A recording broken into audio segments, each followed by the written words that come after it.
Hello students, 65वीं BPSC में जो polity पे प्रश्न आया हुआ है उसको करते हैं।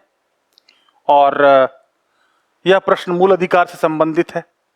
क्या आप इस वक्तव्य से सहमत हैं कि हमारे संविधान ने एक हाथ से मौलिक अधिकार दिए हैं? तो ये बात सही है कि मौलिक अधिकार संविधान के भाग 3 में है, अनुच्छेद 12 से 35 में है, आप ये जानते हैं। और मूल संविधान में तो 7 मूल अधिकार थे, जिसमें संपत्ति का भी अधिकार शामिल था, एफरेर के अलावा।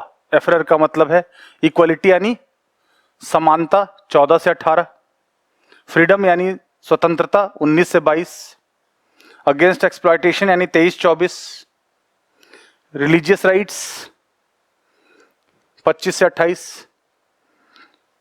एजुकेशनल एंड कल्चरल राइट्स 29-30 और 32 से 35 रेमेडीज। पहले 31 में संपत्ति का अधिकार भी मूल अधिकार था। तो यह प्रश्न भाग 3 से संबंधित है कि यह निश्चित सी बात है कि मूल अधिकार हमारे संविधान द्वारा प्रदत्त है। आप जानते हैं कि हमारा संविधान का मूल अधिकार अमेरिका के बिल ऑफ राइट्स से प्रेरित है और मूल अधिकार मुख्यतः व्यक्ति के अधिकार हैं राज्य के विरुद्ध। यद्यपि सुप्रीम कोर्ट के जजमेंट के बाद अनुच्छेद 15 राज्य के अलावा निजी व्यक्ति और संस्थाओं के विरुद्ध भी लागू होगा और अनुच्छेद 17, 23 और 24 तो मुख्यतः समाज के विरुद्ध हैं, आताताई समाज के विरुद्ध। परंतु अत्यधिक जो मूल अधिकार हैं वे व्यक्तिगत अधिकार हैं राज्य के विरुद्ध। ये बात सही है। किंतु जब किंतु परंतु लगता है तो निश्चित सी बात है कि दूसरा पक्ष सामने आता है, किंतु दूसरे हाथ से उन्हें वापस ले लिया गया। कहने का तात्पर्य यह है कि अधिकार तो कंडीशनल है, कोई भी अधिकार एब्सोल्यूट नहीं होगा, कुछ अपवादों को छोड़कर। जैसे हमारे मूल अधिकार में जो अनुच्छेद 17 के तहत अस्पृश्यता के खिलाफ जो अधिकार है, जाति आधारित अस्पृश्यता, इसलिए अनटचेबिलिटी को ऐसे लिखा गया है एप्रोस्ट्रोफी एस में, जाति आधारित अस्पृश्यता यह एब्सोल्यूट है। इसीलिए अनुच्छेद 23 में, यह अनुच्छेद है, अनुच्छेद 23 में जो बेगारी, forced labour, bonded labour, unpaid labour के खिलाफ भी जो अधिकार है वो भी एब्सोल्यूट है। और अनुच्छेद 24 अगेंस्ट चाइल्ड लेबर, ये भी अगेंस्ट चाइल्ड लेबर, ये भी एब्सोल्यूट है। तो ये तो अपवाद है, लेकिन अधिकतर मूल अधिकार तो कंडीशनल है, यानी कि सशर्त है। शर्त जायज, तार्किक, न्यायपूर्ण, जरूरी है ताकि सबके अधिकार सुनिश्चित हो सके। फॉर एग्जाम्पल, अगर मुझे बोलने का अधिकार है, अभिव्यक्ति का अधिकार है अनुच्छेद 19 के तहत, freedom of speech and expression, तो कुछ भी बोलने का लाइसेंस नहीं है। मैं बोलूं बोलने के नाम पर मैं जहरीला भाषण देके दंगा फैलाऊंगा, मैं सार्वजनिक शांति को भंग करूंगा, राज्य के खिलाफ डिसअफेक्शन पैदा करूंगा, तो क्या उस पे रेस्ट्रिक्शन लगाया जाना चाहिए या नहीं लगाया जाना चाहिए? बिल्कुल लगाया जाना चाहिए। हेल्थ को लेकर, पब्लिक मोरालिटी को लेकर, राष्ट्रीय हित को लेकर, राज्य को लेकर, सार्वजनिक शांति को लेकर, दूसरे के अधिकारों को लेकर उसमें जायज, तार्किक और न्यायपूर्ण प्रतिबंध लगाए जाते हैं अधिकतर में। मैंने पहले ही क्लियर कर दिया 17, 23, 24 जो एब्सोल्यूट है, लेकिन बाकी में तो सशर्त है। जीवन जीने का भी अधिकार है तो उसमें शर्तें हैं। ऐसा नहीं कि जीवन जीने का अधिकार के नाम पर हम किसी दूसरे के जीवन जीने के अधिकार को बाधित करें, क्योंकि पूरे समाज में सामाजिक हित, सार्वजनिक शांति, सार्वजनिक हेल्थ, अब अभी कोविड-19 है, आप कहेंगे नहीं, मुझे तो बिना मास्क लगा के चलने की लाइसेंस चाहिए, मेरी स्वतंत्रता, मेरा शरीर। सिर्फ बात आपकी नहीं है, आपके द्वारा किसी दूसरे को इन्फेक्शन होता है तो आप दूसरे की सुरक्षा और स्वतंत्रता को बाधित कर रहे हैं। इसलिए एपिडेमिक एक्ट के तहत जायज प्रतिबंध लगाए जाएंगे। और यह क्वेश्चन, वैसे तो कई ऐसे प्रतिबंध हैं जो संविधान के बाहर हैं, जैसे प्रिवेंटिव डिटेंशन एक्ट 1950 टू 1969, जिसके तहत कम्युनिस्ट लीडर ए.के. गोपालन को भी 1950 में गिरफ्तार किया गया था। और वो सुप्रीम कोर्ट गए थे और बोले थे कि 14, 19 और 21 में संबंध है। सुप्रीम कोर्ट ने खारिज कर दिया कि नहीं। अनुच्छेद 21 कहता है कि right to life and personal liberty accept procedure established by law. तो हम लॉ मेकिंग पर कोई प्रश्न चिन्ह नहीं उठाएंगे, हम संसद के कानून पर कोई प्रश्न चिन्ह नहीं उठाएंगे। अगर पुलिस ने प्रोसीजर सब सही फॉलो किया है तो हम आपको कोई राहत नहीं देंगे। तो स्टैट्यूटरी एक्ट था, लेकिन यह क्वेश्चन कर रहा है संविधान ने ही दूसरे हाथों से ले लिया है, तो संविधान ने ही यह स्टैट्यूटरी लॉज का भी तो प्रावधान किया है। इसी तरह मीसा कानून, maintenance of internal security act 1971, internal security के आधार पर, खतरों के आधार पर इमरजेंसी के दौरान 19 महीने का इमरजेंसी रहा भारत में इंदिरा गांधी के समय, जो आंतरिक अशांति पे लगा था। इस 19 महीने के इमरजेंसी काल में यहां तक कि ना सिर्फ 19 ऑटोमेटिकली सस्पेंड हुआ, 19 यानी civil liberties, freedom of speech and expression यानी अभिव्यक्ति की स्वतंत्रता, assembly, association, occupation, profession, residence and movement, यानी कि 19 के तहत सिविल राइट्स हैं, सिविल अधिकार हैं, सिविल लिबर्टीज हैं। अभिव्यक्ति का अधिकार, असेंबली यानी साथ आने का अधिकार, एसोसिएशन बनाने का अधिकार, ऑक्यूपेशन यानी व्यवसाय का अधिकार, रेजिडेंस यानी रहने का अधिकार, मूवमेंट, तो सबसे डेलिकेट राइट्स हैं 19 के तहत। क्योंकि जैसे ही राष्ट्रीय आपातकाल लगता है युद्ध या बाह्य आक्रमण के आधार पर, अनुच्छेद 19 के तहत के अधिकार तो ऑटोमेटिकली सस्पेंड हो जाते हैं। यह बात 358 में लिखी हुई है। 359 में यह लिखी हुई है कि 20 और 21 छोड़कर बाकी अन्य अधिकारों को सस्पेंड किया जा सकता है, सेपरेट प्रेसिडेंशियल ऑर्डर को। लेकिन वो तो 44वें संविधान संशोधन से आया। इंदिरा गांधी सरकार ने तो न सिर्फ 19 को सस्पेंड किया उस समय, जबकि उस समय कोई सेफगार्ड नहीं था, बल्कि 25 जून को इमरजेंसी लगा, 19 तो सस्पेंड हो ही गया। 27 जून को प्रेसिडेंशियल ऑर्डर से 14, आर्टिकल 14 यानी कि equality before law and equal protection of law, इसको भी सस्पेंड कर दिया। अनुच्छेद 21 इसको भी सस्पेंड कर दिया, जिसमें right to life and personal liberty था। और अनुच्छेद 22 राइट अगेंस्ट अनलॉफुल डिटेंशन यानी गैर कानूनी रूप से गिरफ्तारी के विरुद्ध मूल अधिकार, इसको भी सस्पेंड कर दिया। और जितनी गिरफ्तारियां की गई मीसा कानून के तहत की गई, और मीसा का कानून 39th अमेंडमेंट से 9th शेड्यूल में डाल दिया गया। हैबियस कॉर्पस केस भी हुआ, ADM of Jabalpur and Shivkant Shukla case, और अनफॉर्चुनेटली सुप्रीम कोर्ट ने भी writ jurisdiction of high court जो 226 में है उसको मना कर दिया। कहा कि मीसा लगा सकती है सरकार, 21 को सस्पेंड कर सकती है सरकार, राइट टू लाइफ को भी सस्पेंड कर सकती है सरकार। यह बहुत ही काला अध्याय था इमरजेंसी का। But thanks to the 44th amendment and thanks to the supreme court intervention, 44वें संविधान संशोधन ने कर दिया कि नहीं, 20 और 21 तो सस्पेंड कर ही नहीं सकते। 20 है राइट अगेंस्ट कन्विक्शन, अपने को दोष मुक्त करने का अधिकार, और 21 है right to life and personal liberty, इसको तो सस्पेंड कर ही नहीं सकते। और दूसरी बात, 19 के तहत भी मूल अधिकार तभी सस्पेंड होंगे जब राष्ट्रीय आपातकाल 352 के तहत युद्ध या बाह्य आक्रमण पर हो, अन्य किसी आधार पर नहीं। वो सेफगार्ड दिए गए, परंतु बात शर्तों की हो रही है कि जो मूल अधिकार एक तरफ से दिए गए हैं और दूसरे तरफ से छीने जा रहे हैं, तो इसके पीछे संविधान के कानून तो हैं ही, साथ ही साथ स्टैट्यूटरी लॉज, जैसे मैंने बताया प्रिवेंटिव डिटेंशन एक्ट, यानी प्रिवेंटिव डिटेंशन पीडी,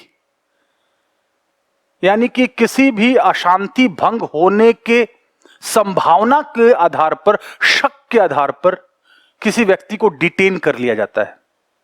अरेस्ट और डिटेंशन में फर्क है। अरेस्ट में चाहे पुलिस अरेस्ट हो चाहे जुडिशियल अरेस्ट, उसमें व्यक्ति को गिल्टी माना जाता है।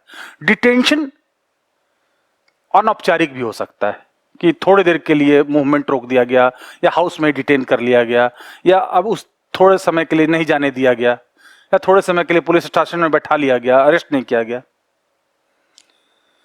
तो डिटेंशन किसी अप्रिय घटना को रोकने के लिए, वहां व्यक्ति को गिल्टी माना नहीं जाता। परंतु हम देखते हैं कि चाहे प्रिवेंटिव डिटेंशन एक्ट हो, जो शक के आधार पर भी डिटेन करने का अधिकार देता है 1950 से 1959 पीडी एक्ट, चाहे मीसा एक्ट हो 1971 से आगे, चाहे एनएसए हो नेशनल सिक्योरिटी एक्ट 1980, चाहे टाडा हो 1985 जो 1995 तक चला, चाहे यूएपीओ हो अनलॉफुल एक्टिविटीज प्रिवेंशन एक्ट 1967, बाद में इसे री इनकारनेट किया गया 2004 में, चाहे पोटा हो प्रिवेंशन ऑफ टेररिस्ट एक्ट 2002, सुरक्षा के नाम पर, आतंकवाद से लड़ने के नाम पर ये कानून मूल अधिकार को वंचित करते हैं। बाकी कानूनों में प्रिजम्पशन ऑफ इनोसेंस है कि इनोसेंट टिल प्रूवन गिल्टी, निर्दोष हैं जब तक दोषी साबित नहीं हो जाते। लेकिन इन कानूनों में गिल्टी टिल ए प्रूव्ड इनोसेंट, गिल्टी हैं जब तक इनोसेंट प्रूव नहीं हो पाते, उल्टा है। प्रिजम्पशन ऑफ गिल्ट है, प्रिजम्पशन ऑफ इनोसेंस नहीं है। बाकी कानूनों में 90 दिन में चार्जशीट फाइल नहीं होने पर राइट टू बेल अपने आप एराइज हो जाता है। यहां तो 180 दिन तक भी बिना चार्जशीट के रख सकते हैं, उसके आगे भी रख सकते हैं। और टाडा में तो यह था, इतना ड्रैकोनियन एक्ट था कि पुलिस के सामने भी कन्फेशन कोर्ट में एडमिसिबल था, इसलिए इसका दुरुपयोग भी काफी हुआ, खासकर अल्पसंख्यक मुस्लिमों के खिलाफ। इसी के अलावा आफ्सपा है, इस arm forces special powers act, सबसे पहले बार नागालैंड में लगाया गया। इसमें बिना वारंट के अरेस्ट कर सकते हैं, बिना वारंट के सर्च कर सकते हैं, और कोई भी हिंसा करने पर उन पर कोई भी ट्रायल नहीं चलेगा। तो ये सब सिविल लिबर्टीज को खत्म कर रहे हैं, मूल अधिकार को वंचित कर रहे हैं, सुरक्षा के नाम पे, आतंकवाद के नाम पर। और यही नहीं, अनलॉफुल एक्टिविटीज प्रिवेंशन एक्ट को 2012 में इकोनॉमिक ऑफेंस को भी टेरर एक्टिविटीज में जोड़ दिया गया इसके तहत, और 2019 में यूएपीए एक्ट को बदला गया, जिसमें संगठन ही नहीं वरन एक व्यक्ति को भी आतंकवादी घोषित किया जा सकता है। एसीपी या डीएसपी ही नहीं, इंस्पेक्टर भी जांच कर सकता है। आतंकवाद की परिभाषा में और नई नई चीजें जोड़ दी गई, human trafficking, drug trafficking, fake currency, ये सब भी चीजें जोड़ दी गई। और जांच एनआईए के तहत अब बाहर जाके भी किया जा सकता है, यानी कि एनआईए कानून को और भी मजबूत और कारगर बनाया गया, लेकिन मूल अधिकार के एक्सपेंस पे। तो सिर्फ अगर हम संविधान की भी बात करें तो संविधान में कई ऐसे प्रावधान हैं ऑलरेडी, ये सब तो स्टैट्यूटरी कानून थे, वैधानिक कानून थे। लेकिन अगर संविधान की भी बात करें तो कई शर्तें थी। आप शुरुआत में ही देखते हैं कि संपत्ति का अधिकार मूल अधिकार था 19(1)(f) के तहत, और अनुच्छेद 31 के तहत यह मूल अधिकार था। परंतु पहले संवैधानिक संशोधन से 9th शेड्यूल जोड़ा गया, 31A और 31B जोड़ा गया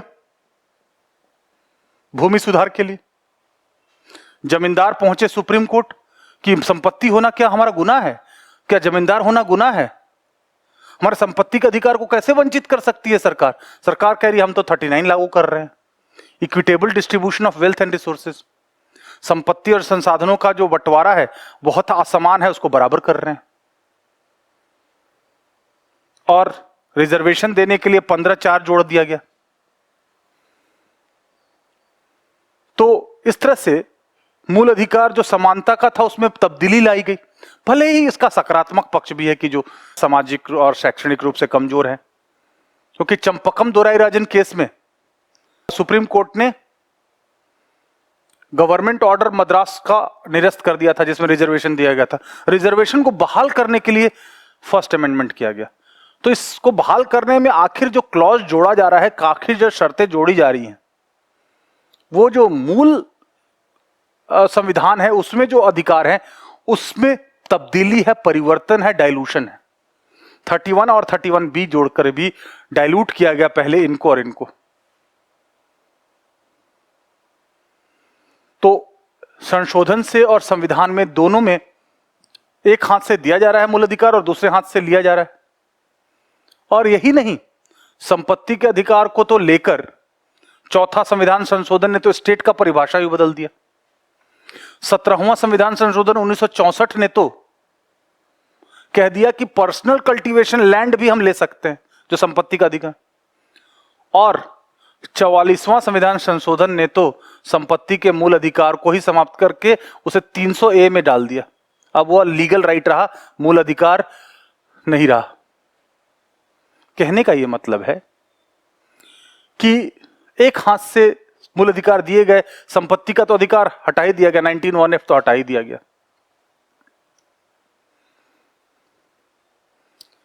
मैं पहले एक पक्ष को डील कर रहा हूं। मैं बार बार बताता हूं कि जब भी विवेचना करें, डिस्कस करें वाले क्वेश्चन है तो आपको दोनों पक्षों को उजागर करना है। ऐसा ही नहीं कि इसको ब्रह्म वाक्य मान के लिखते चलने हैं कि हाँ हाँ यही बात है, यही बात है, यही बात है।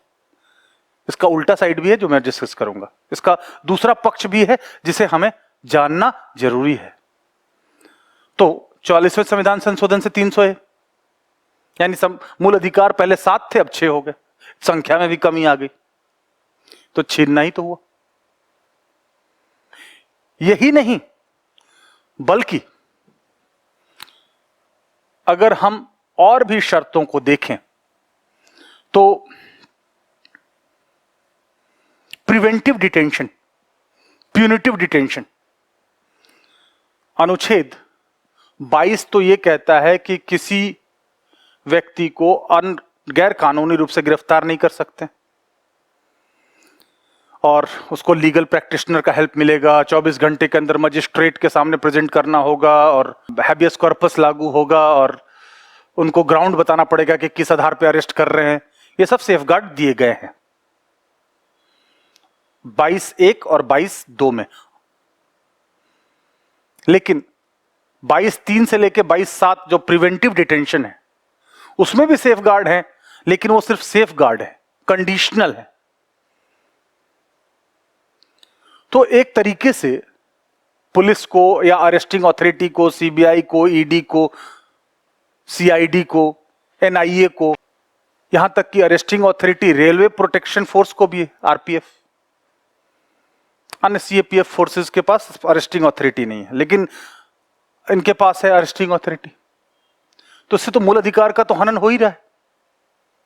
उसके अलावा जो संविधान में भी अगर हम देखें तो मैंने जैसे चर्चा की, अगर 1 by 1 इक्वलिटी की बात करें 14 से 18, जैसे 15 का उल्लेख मैंने किया कि 15 में 15(4) भी जोड़ा गया, 15(5) भी जोड़ा गया, 15(6) भी जोड़ा गया। 15(4) SC/ST, 15(5) OBC, 15(6) EWS, economically weaker sections जोड़ा गया। तो ये शर्तें इसको डाइल्यूट तो करती समानता के अधिकार को। दूसरी बात, 16 में भी 16(4) जोड़ा गया, 16(5), 16(6), और यही नहीं, 16 में तो 16(4)A भी जोड़ा गया। तो सुप्रीम कोर्ट ने मंडल केस में जजमेंट दिया 1993 में कि आरक्षण जो है वो प्रमोशन में नहीं होगा SC ST का, लेकिन उसको बहाल किया गया 77वें संविधान संशोधन 1995 से। इसी के अलावा सुप्रीम कोर्ट ने कहा था कि 50% से ऊपर एक साल में नियुक्ति नहीं होगी, लेकिन बैकलॉग को भरने के लिए 16(4)B जोड़ा गया। कहने का यह मतलब है कि कई सेक्शंस को जोड़कर जो मूल अधिकार दिया गया है वो एक तरफ से व्यक्तिगत अधिकारों के स्थान पर सामुदायिक अधिकारों को ज्यादा वरीयता दी गई। यही नहीं, इससे पहले भी हम देखते हैं कि सभी सरकारों ने नीति निर्देशक तत्वों को ज्यादा महत्व दिया। और आप जानते हैं कि किस तरह से गोलकनाथ केस के जजमेंट में 1967 में सुप्रीम कोर्ट ने कहा था कि कानून कानून होता है, चाहे साधारण बहुमत से बनाए चाहे विशेष बहुमत से बनाए, और मूल अधिकारों को संशोधन नहीं कर सकते। लेकिन गोलकनाथ में दिए हुए जजमेंट को सिर के बल खड़ा कर दिए 24वें और 25वें संविधान के संशोधन के द्वारा। कैसे? इसमें कहा कि कानून कानून होता है, ये कहां, ये बिल्कुल गलत। उसको उलट दिया, कहा नहीं, 13(4) जोड़ दिया और कहा कि 13(3) का जो कानून है बिल्कुल अलग है और 368(3) का कानून बिल्कुल अलग है, दोनों में कोई संबंध नहीं। यह संवैधानिक कानून है, यह साधारण कानून है। संवैधानिक कानून से मूल अधिकार को बदल सकते हैं, पलट सकते हैं। और 31C भी जोड़ दिया कि जो भी अधिग्रहण होगा 31A और 31B के तहत, उसमें कोर्ट द्वारा निर्धारित कंपनसेशन नहीं बल्कि सरकार द्वारा निर्धारित अमाउंट दिया जाएगा। कहने का तात्पर्य यह है कि चाहे वो पहला संशोधन हो, चौथा संशोधन हो, 17वां संशोधन हो, चाहे जो संशोधन 24, 25, 26 जो प्रीवी पर्स को भी एबॉलिश कर दिया, 27 तो खैर नॉर्थ ईस्ट के लिए था, 28 ICS यानी सिविल सर्विसेज के लिए था, 29वां केशवानंद भारती केस, मठ का भी लैंड एक्वायर कर लिया। कहने का यह मतलब है कि मूल अधिकारों को सेकेंडरी बना दिया गया और नीति निर्देशक तत्वों को लागू करने के लिए सभी सरकारों ने जोर डाला, क्योंकि नीति निर्देशक तत्व राजनीतिक रूप से बंधनकारी है, नीति निर्देशक तत्व सामुदायिक अधिकार है और बड़ा वोट बैंक गरीबों का है। तो जब तक नीति निर्देशक तत्वों को तेजी से लागू नहीं करेंगे तब तक सरकार को जनादेश नहीं मिलेगा। तो चाहे कोई भी सरकार हो, कांग्रेस से हो या गैर कांग्रेसी सरकार हो, सभी ने वरीयता किसको दी? भाग 4 को। और 42वें संविधान संशोधन से तो भाग 4 को भाग 3 से कानूनी वरीयता दे दी गई। यह बात अलग है कि मिनर्वा मिल्स केस में फिर सुप्रीम कोर्ट ने इस जजमेंट को पलट दिया। तो मूल अधिकार जो एक हाथ से दिए गए और वो संविधान द्वारा भी लिए गए और संशोधनों द्वारा भी लिए गए वापस, सुरक्षा के आधार पर, आतंकवाद के आधार पर, विशेष इमरजेंसी के आधार पर, क्योंकि आपातकाल परिस्थिति में भी मूल अधिकार सस्पेंड हो जाते हैं। जैसा मैंने बताया था कि इंदिरा गांधी सरकार के दौरान किस तरह से मूल अधिकार सस्पेंड किए गए, वैसे भी जब बाह्य आक्रमण 1962 से 68 में 19 सस्पेंड कर दिया गया, 1971 के वार में 19 सस्पेंड कर दिया गया, 1975 से 77 के बीच में तो 19 ही नहीं 14, 21, 22 भी सस्पेंड कर दिया गया। तो इस प्रकार से हम देखते हैं कि संविधान एक तरफ से मूल अधिकार दे रहा है और दूसरे हाथ से वो ले रहा है, उसमें इतनी शर्तें लगा दे रहा है कि वह मूल अधिकार वास्तविकता में व्यक्तिगत स्तर पर अगर कोई सैद्धांतिक रूप में देखे तो उसके पास काफी मूल अधिकार है, लेकिन व्यवहारिक रूप से जब वो धारा 144 देखता है, कर्फ्यू देखता है, एप्लीकेशन ऑफ पेंडेमिक एक्ट देखता है, मीसा देखता है, प्रिवेंटिव डिटेंशन एक्ट देखता है, यूएपीए देखता है, आफ्स्पा देखता है, एनएसए देखता है, टाडा देखता है, इमरजेंसी प्रावधान 352 से 360 देखता है, शर्तें देखता है, डीपीएसपी की वरीयता देखता है, संशोधन देखता है, तब सिद्धांत और व्यवहार में काफी अंतर आ जाता है। समानता में भी डाइल्यूशन है, स्वतंत्रता में भी डाइल्यूशन है। 19 में सिविल लिबर्टीज है,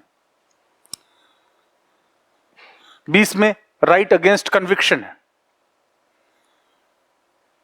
21 में right to life and personal liberty है। लेकिन यहां पे मैं एक बताना चाहूं कि इसका दूसरा पक्ष भी है। ऐसी बात नहीं है कि मूल अधिकार को सिर्फ हनन किया गया है सुरक्षा के नाम पे, आतंकवाद के नाम पर, आपातकाल के नाम पर। रीइंफोर्स भी किया है थैंक्स टू द जुडिशरी। जैसे अनुच्छेद 21 में मेनका गांधी केस में सुप्रीम कोर्ट ने इसमें व्याख्या की, right to have dignified life and personal liberty, जीवन जीने का, गरिमामय जीवन जीने का अधिकार तथा व्यक्तिगत स्वतंत्रता है। मेनका गांधी केस 1978 में कहा, और इससे मूल अधिकार मजबूत हुए और इसका विस्तार हुआ। और ड्यू प्रोसेस ऑफ लॉ कहा, ना कि प्रोसीजर एस्टेब्लिश्ड बाय लॉ। यानी कोई भी प्रतिबंध लगाया जाएगा मूल अधिकार पे, वो जस्ट, फेयर और रीजनेबल होना चाहिए। अगर नहीं होगा तो केस टू केस बेसिस पे न्यायपालिका वैसे निर्णयों को रद्द कर देगी। तो इससे मूल अधिकार सप्लीमेंट हो रहे हैं, मजबूत हो रहे हैं। इसलिए एक कांगी आंसर नहीं देना है आपको कि आपने देखा कि हाँ संविधान एक हाथ से दे रहा है, दूसरा हाथ से पूरा छीन ले रहा है। पूरा ही छीन ले तो फिर भाग 3 रहे का मतलब ही क्या रह जाएगा। और न्यायपालिका जो मूल अधिकार का रक्षक है, और न्यायपालिका के हस्तक्षेप से भी अनुच्छेद 21 में अब व्यापक विस्तार हो गया। पहले तो नैरो इंटरप्रिटेशन था 21 का, अब इसके अंदर सिर्फ जीवन जीने का नहीं, गरिमामयी जीवन, health, housing, education, water, livelihood, environment, privacy, internet, चुप रहने का अधिकार 19, मैरिज करने का अधिकार 19, इंटरनल मूवमेंट करने का अधिकार 19, बाहर मूवमेंट करने का 21। तो व्यापक हो गया thanks to the judicial intervention. क्योंकि जुडिशरी का काम जो है वो मूल अधिकारों की रक्षा भी है। और 21 का विस्तार इस प्रकार हुआ कि यह न्यायिक सक्रियतावाद का कारण भी बना, जुडिशियल एक्टिविज्म का। तो इस प्रकार से हम देखते हैं कि मूल अधिकार को और मजबूत किया गया। सुप्रीम कोर्ट के जजमेंट के बाद अनुच्छेद 15 सिर्फ सरकार के खिलाफ ही नहीं, निजी संस्थाओं के खिलाफ भी लागू होगा। इसने भी मूल अधिकार को मजबूत किया। इसके अलावा रिट ज्यूरिडिक्शन 32 में जो हैबियस कॉर्पस है, सुप्रीम कोर्ट ने जजमेंट दिया कि नहीं, सिर्फ सरकार के ही एजेंसी नहीं, कोई निजी व्यक्ति या कोई निजी संगठन भी किसी को अगर गैर कानूनी रूप से गिरफ्तार करता है तो 24 घंटे के अंदर उसे प्रेजेंट करने के लिए हम हैबियस कॉर्पस जारी कर सकते हैं। यह मूल अधिकार को मजबूत करना हुआ, न कि वापस लेना हुआ। और इसके अलावा हम देखते हैं कि चाइल्ड लेबर के खिलाफ कड़े कानून बनाए गए। पहले तो सिर्फ 18 ऑक्यूपेशन और 65 प्रोसेस ही थे जिनको हैजार्डस घोषित किया गया था, लेकिन 2016 में any kind of child labour has been prohibited under article 23। इस तरह से 23 को मजबूत किया गया। बेगारी के अगेंस्ट जो है उसको मजबूत किया गया। और सुप्रीम कोर्ट ने इंटरप्रेट करते हुए 29 को, जो पहले सिर्फ अल्पसंख्यकों के लिए था, वो अब सभी के लिए है। 29 कहता है right to preserve culture, script and language. तो ये पहले मूल अधिकार सिर्फ नागरिक अल्पसंख्यकों को था, अब सभी को है, बहुसंख्यकों को भी है। तो इसने मूल अधिकार को और मजबूत किया। ये बात ठीक है कि जहां तक 30 की बात है, right to establish education institution, religious education institution, धार्मिक शिक्षण संस्थान स्थापित करने का अधिकार, यह सिर्फ अल्पसंख्यकों को है। और यह भी बात ठीक है कि 31 अब मूल अधिकार नहीं रहा, 44वें संविधान संशोधन से उसे शिफ्ट कर दिया गया 300A में। तो हम देखते हैं कि मूल अधिकार को सप्लीमेंट भी किया गया है, और न सिर्फ न्यायपालिका द्वारा। अगर हम देखें कि मूल अधिकार में और क्या क्या चीजें जोड़ी गई हैं जो सरकार द्वारा जोड़ी गई हैं, सरकार कोई मूल अधिकारों की दुश्मन नहीं है। ये ठीक है कि उसके प्राथमिकता में डीपीएसपी था। उदाहरण के लिए कोऑपरेटिव्स की स्थापना करने का अधिकार अनुच्छेद 1C में जोड़ा गया 97th constitutional amendment 2013। Right to establish cooperatives, सहकारी संस्थाओं का गठन, ताकि सोशल कैपिटल को बढ़ाया जा सके। आप जानते हैं गवर्नेंस के कॉन्सेप्ट जो कंटेम्पोररी है, जो 21st सेंचुरी में प्रबल हुआ, उसमें यह माना जाता है कि अगर फाइनेंशियल कैपिटल तभी सफल होगा जब बैक्ड बाय सोशल कैपिटल हो, वरना फाइनेंशियल कैपिटल सफल नहीं होगा। तो सोशल कैपिटल को बढ़ावा देने के लिए यहां 19(1)(c जोड़ा गया, जो मूल अधिकार के रूप में जोड़ा गया। 21A का विस्तार मैंने पहले ही बताया, और 21A यह भी सरकार के इनिशिएटिव से 6 से 14 साल के बच्चों को प्राथमिक शिक्षा, एलिमेंट्री एजुकेशन यूनिवर्सल कर दिया गया। यह एकमात्र ऐसा मूल अधिकार है जो पॉजिटिव है। पॉजिटिव यानी enabling state, not against state. यहां राज्य इनेबल करेगा, राज्य प्रोवाइड करेगा। अगर किसी को नहीं मिलता है तो राज्य के विरुद्ध कोर्ट जा सकता है। तो यह भी मूल अधिकार को सप्लीमेंट करते हैं। अतः आपको दूसरा पक्ष भी इसमें लिखना है। और मैं एक बार क्वेश्चन दोबारा पढ़ दूं ताकि आप पूरी अंडरस्टैंडिंग के साथ इस क्वेश्चन को लिखें।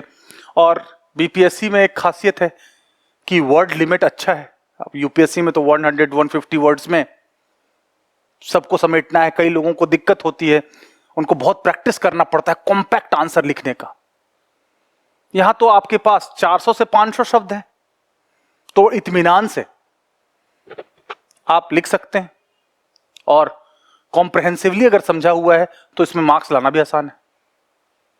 मैं क्वेश्चन दोबारा पढ़ देता हूं। क्या आप इस वक्तव्य से सहमत हैं? तो पहली बात है कि जब मैंने दोनों पक्ष बताया तो आंशिक रूप से हां सहमत है, परंतु ऑन द अदर हैंड इसका दूसरा पक्ष है कि नहीं, दूसरे हाथ से लिया नहीं गया है, बल्कि दूसरे हाथ से कई बार सप्लीमेंट भी किया गया है।